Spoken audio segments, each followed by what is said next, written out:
Hello and welcome to my podcast. I'm Alden Carrow, author of North Yorkshire in verse, Moor in poetry. This show is about slowing down, listening closely and discovering the poetry that lives in both the extraordinary and the everyday. Each episode I begin with a guest poem, something from the wider world of poetry that has inspired me or continues to resonate. Then I'll invite you, the listeners, to suggest future guest poems, and after that, I'll share one of my own pieces too.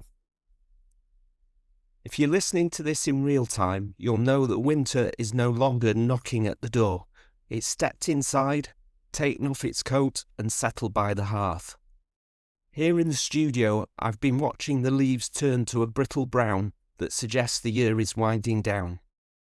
It's fitting, then, that we are deep into the territory of North Yorkshire in verse, Moor in poetry. For me, North Yorkshire is a county that wears winter well. It's a landscape of skeletons.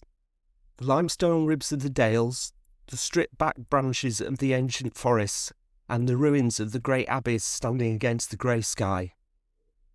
Today we're going to walk the banks of the River Wharfe with a legend of the Romantic era. We're going to climb the 199 steps at Whitby through my own verse, and we're going to look ahead to the salt spray of the southwest. So grab your cup of tea, or perhaps something stronger, and let's begin.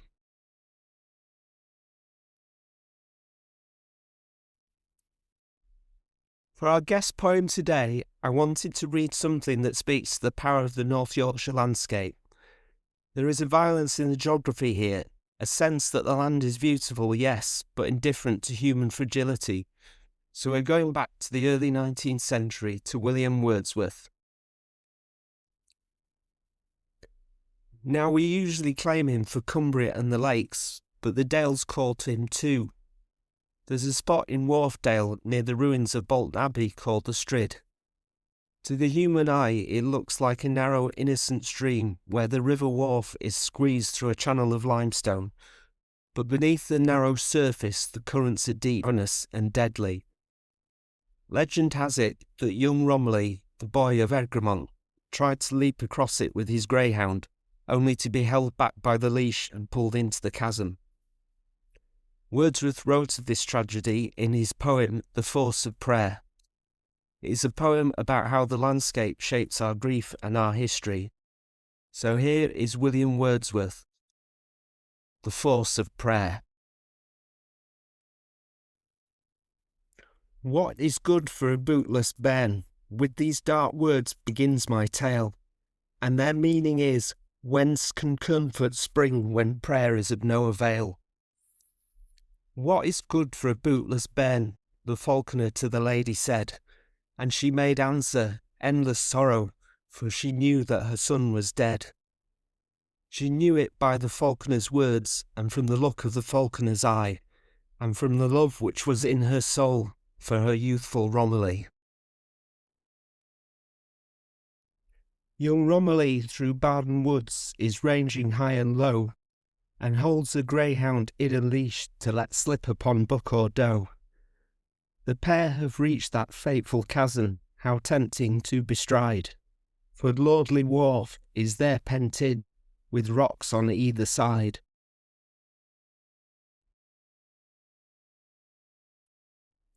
The striding place is called the Strid, a name which it took of yore. 1,000 years has it borne that name, and shall 1,000 more.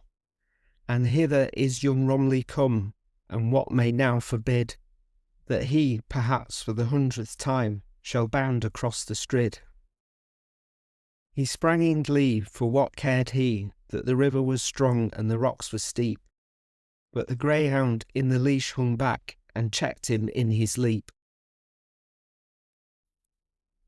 The boy is in the arms of Wharfe, and strangled by a merciless force, for never more was young Romilly seen till he rose a lifeless corpse. Now there is a stillness in the vale, and long unspeaking sorrow. Wharfe shall be to pitying hearts a name more sad than Yarrow. If for a lover the lady wept, a solace she might borrow, From death and from the passion of death, old Wharfe might heal her sorrow. She weeps not for the wedding day, which was yet to be tomorrow. Her hope was for a further looking hope, and hers is a mother's sorrow. He was a tree that stood alone, and proudly did its branches wave, and the root of this delightful tree was in her husband's grave. Long, long in darkness did she sit, and her first words were, "Let there be in Bolton, on the field of Wharfe, a stately priory." The stately priory was reared, and Wharfe as he moved along, to matins joined a mournful voice, nor failed at even song. And the lady prayed in heaviness, that looked not for relief, but slowly did her succour come, and a patience to her grief. Oh, there is never sorrow of heart that shall lack a timely end, if but to God we turn and ask of him to be our friend. I want you to close your eyes for a moment. I want you to imagine a river, not a wide lazy thing moving through a city, but a river in the wild north of England, the River Wharfe. There is a spot on this river called the Strid. It sounds jagged, doesn't it, a Strid? In the poem we're discussing today, William Wordsworth's The Force of Prayer, this spot is the hinge upon which a life swings shut. The Strid is a place where the river, usually broad, is strangled by rock. It is forced into a narrow channel, barely a yard wide. It looks like nothing. It looks like a ditch you could hop over without spilling your coffee. But beneath that narrow surface, the water is churning with the force of a freight train. It is deep, it is hollowed out, and it is hungry. Wordsworth brings us here to talk about two things: the arrogance of our vitality and the architecture of our grief. We often think of Wordsworth as the man who wandered lonely as a cloud, looking at daffodils, but here he is looking at the dark teeth of nature.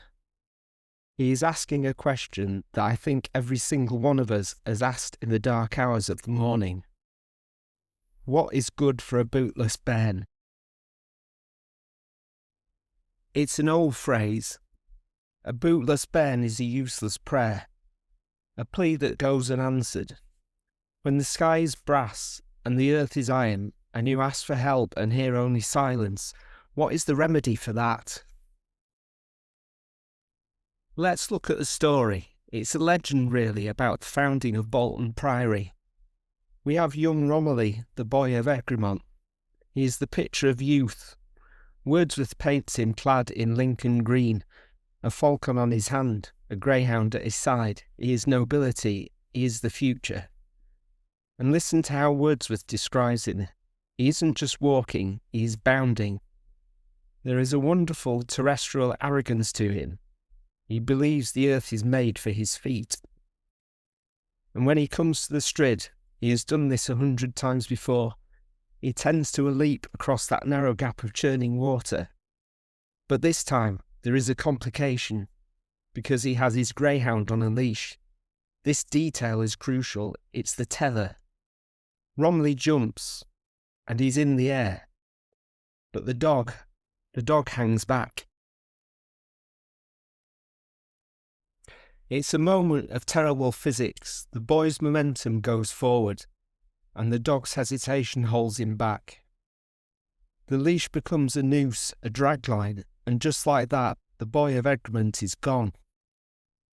Wordsworth writes, "The greyhound in the leash hung back and checked him in his leap." There's no blood, no battle, just the river claiming its own. The Strid roars on indifferent. This strikes me as profoundly grounded.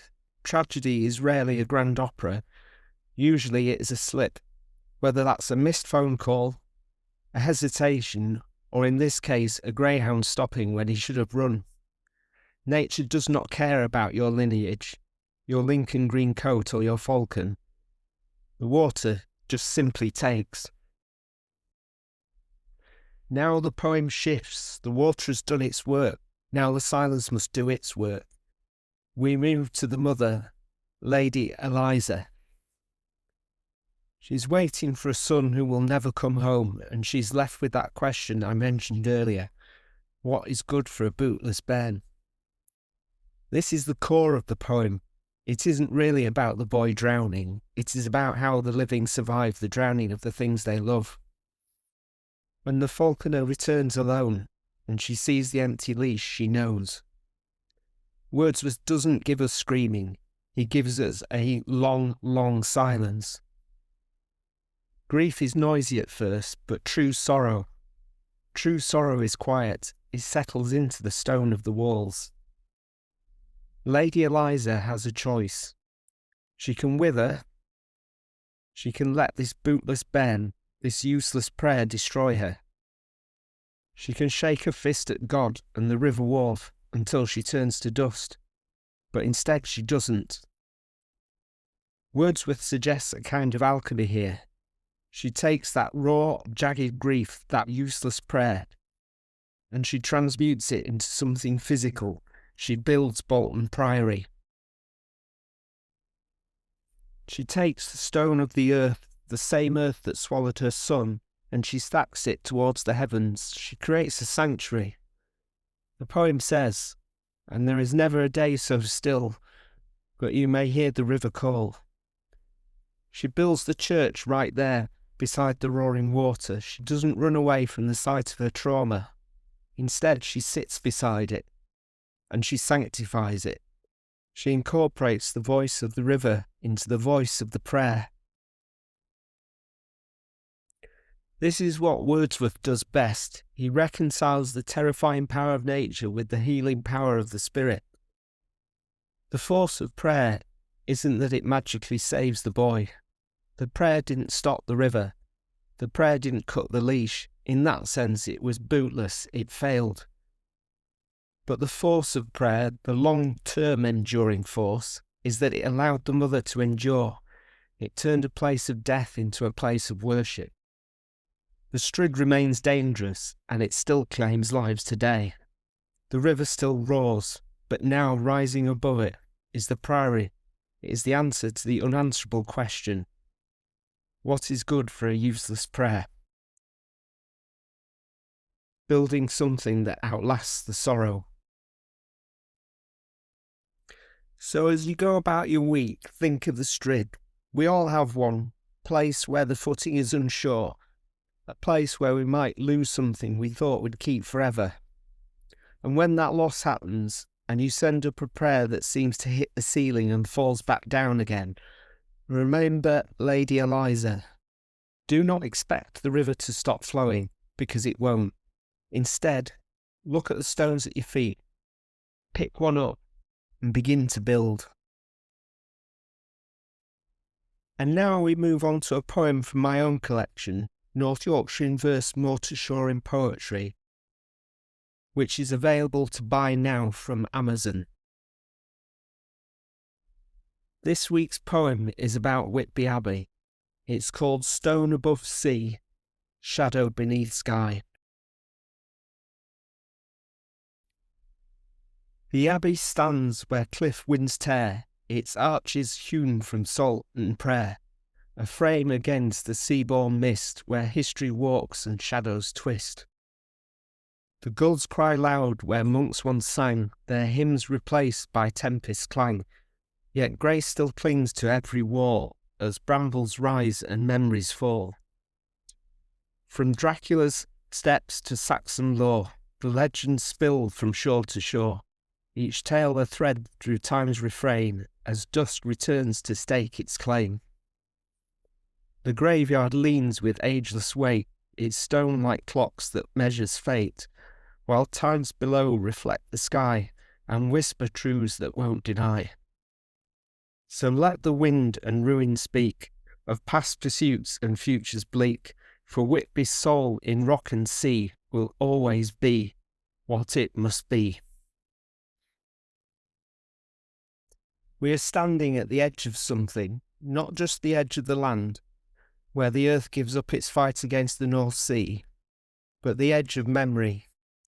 You've just heard the reading of Whitby Abbey, Stone Above Sea, Shadow Beneath Sky. It is a piece that doesn't just describe a ruin, it mimics the very erosion that created it. So pour your tea, or pull your coat tighter against the draught. Let's walk through these ruins together, stanza by stanza, and see what ghosts we can disturb. The poem opens with a confrontation. The abbey stands where cliff winds tear, its arches hewn from salt and prayer. Right away we are grounded in the violence of this place. Whitby isn't a soft sanctuary. The poem notes that the arches are made of salt and prayer. I love that alchemy.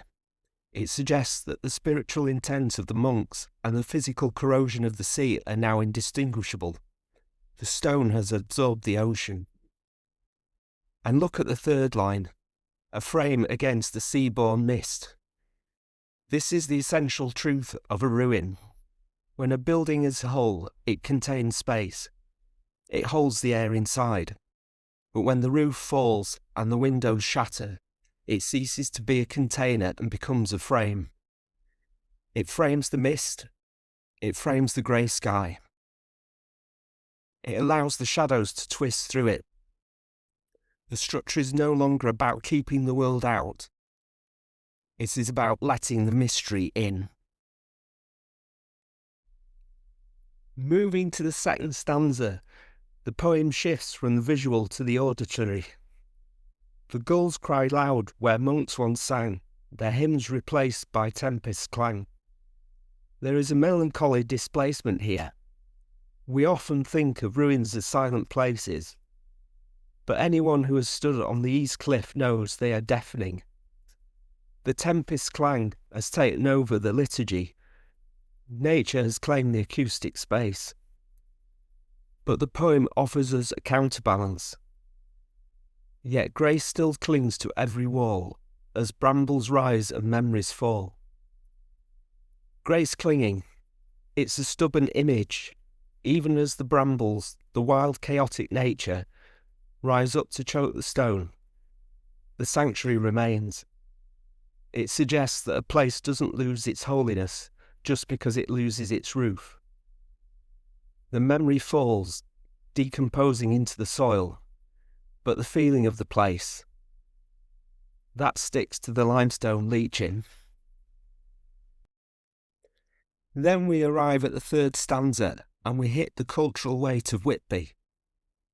From Dracula's steps to Saxon lore, the legends spill from shore to shore. You can't walk Whitby without stepping on fiction. Stoker's vampire is as real there as St. Hilda's snakes. The poem acknowledges that history here is a thread through time's refrain. It's layered. You have the deep Saxon history of the Synod overlaid with the Victorian Gothic horror. I particularly enjoyed creating the double meaning in the line, as dusk returns to stake its claim. Stake its claim. That's a nod to the vampire hunter, perhaps, but more importantly, a nod to the inevitability of night. The darkness always comes back for Whitby. It owns the abbey more than the tourists do. Now the fourth stanza, this for me is the heartbeat of the piece. The graveyard leans with ageless weight, its stones like clocks that measure fate. If you've seen the graveyard at St. Mary's, adjacent to the abbey, you know those gravestones do not stand straight. The earth is slipping into the sea, taking the ancestors with it. Comparing the gravestones to clocks is profound. They aren't ticking seconds, they are measuring eras. They are counting down to the moment they tumble into the tide. While tides below reflect the sky and whisper truths they won't deny. The water mirrors the heavens, but it whispers truths. What truths? That everything erodes, that rock is temporary, that we are temporary. The ocean is the only thing that remains constant in its constant movement. And finally we reach the resolution. So let the wind and ruin speak, of past pursuits and futures bleak. There is a stoicism here that I find deeply comforting. The poem doesn't ask us to fix the abbey. It doesn't ask us to mourn it. It says, let the ruin speak. The phrase futures bleak might sound harsh, but in the context of this landscape, I don't think it is negative. It's honest. It's the bleakness of bare bone, of winter branches, of truth stripped of decoration. And for me, the final line seals it. For Whitby's soul in rock and sea will always be what it must be. Is a declaration of existence. The Abbey isn't trying to be a church anymore. Isn't trying to be a tourist attraction. It simply is. It is rock, sea and soul. It is surrendered to its nature, and perhaps, in analysing this poem, we find a lesson for ourselves. Stop fighting the erosion. Stop fearing the wind, and to simply stand on the cliff edge, letting the mist pass through us, being exactly what we must be. Now that you've listened to one of my poems, I'd love to hear from you. If there's a poem you'd like me to feature as a guest poem in a future episode, please email me at aldencarrow78@gmail.com. That's aldencarrow78@gmail.com. I'll confirm my email address in the show notes. It could be a classic, something modern, or even a personal favourite that means a lot to you. This way, the podcast becomes a shared journey. Oh, and one more thing before you go. If you enjoyed my Whitby Abbey poem, please visit Amazon and take a look at the following 2 books: North Yorkshire in verse, Moor to Shore in poetry, and Cornwall in verse, Tide to Tor in poetry. So thank you for joining me on this journey. Until next time, may you find the poetry in the everyday.